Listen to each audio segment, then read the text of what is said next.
So how do you know if an art fair is going to be good for you to do as an artist? There are 5 things that I'm going to share with you that you should evaluate each potential art fair you are thinking about vending in prior to actually paying your booth fee. First off is, how long has the art fair been operating? If it's been going for 10 years or more, you can count on there at least being some customers there and an established buying environment to be able to sell work. And what I mean by an established buying environment is that people who are attending the event, they come there with a psychological readiness to buy. And this is why art fairs are so awesome for artists, especially in comparison to other events. For example, like a music festival that you are selling your work at.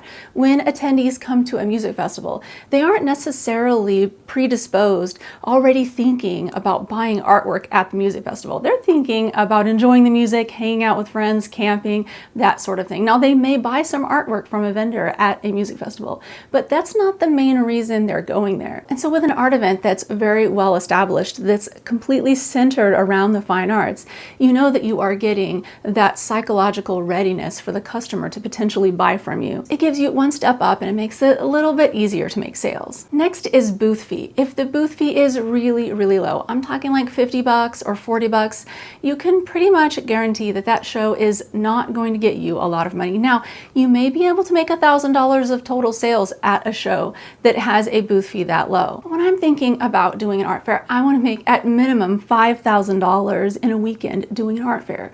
I usually like to make more than that, more like $8,000. And so because of that, I've realized over the years that a $50 booth fee will likely never get me $5,000 of sales. Now, something in the $200 or $400 range will. And so this is something to keep in mind. If you see a low booth fee, ask yourself why. If you have artist friends who are in the area and they show their work at art fairs, you might want to reach out to them and ask them what shows are good or bad in your area, because they can give you some first-hand recommendations. Sometimes artists will know, oh yeah, this event, although it looks good on the surface, it's really bad because the weather's always bad there, or the event organizers make load in and load out just horrible, things like that. They will know stuff that you might not be able to figure out from trying to analyze everything about the show prior to doing it. Next, make sure to read the rules. There are so many rules for these art fairs. Some of them are all original shows. Some of them won't allow you to display art prints,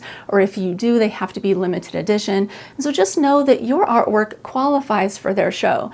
For me, for example, I sell open edition prints of my paintings, and I rarely sell originals at the shows. Usually I sell canvas prints or my paper prints. And so the thing is that even though I bring originals, sometimes I might sell one. And so for me, I know that doing an all original show will not work.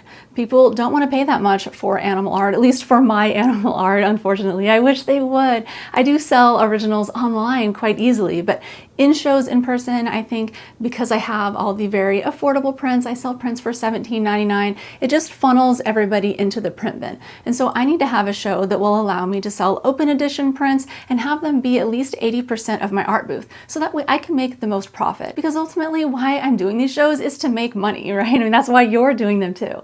And so just make sure that all of the rules fit what you are selling. And last, don't forget to calculate up what all of your costs are going to be for the event, not just the booth fee, but your hotels, if you have to pay help to set up your booth, the gas for your truck or van that you are hauling your art in, because all of these costs add up. And if you're going a long distance or to a place where hotels are super expensive, where they have really high parking fees, things like that, you need to know this ahead of time, because this will add extra costs to your bottom line. And that could take away from your profit if it becomes too expensive to be able to pay for all the rest of the costs that are involved in the show. So I always think about that prior to even applying to the show, because you never know if you're going to get in or not, but you want to make sure that if you do get in, that you can afford to do it and that it will be a good business decision for you. All right, well, if you would like to learn more about art fairs, check out this video. I have cheap art fair booth recommendations on there. It will save you lots of money and time researching all of it. All right, thank you so much for watching. See you next time.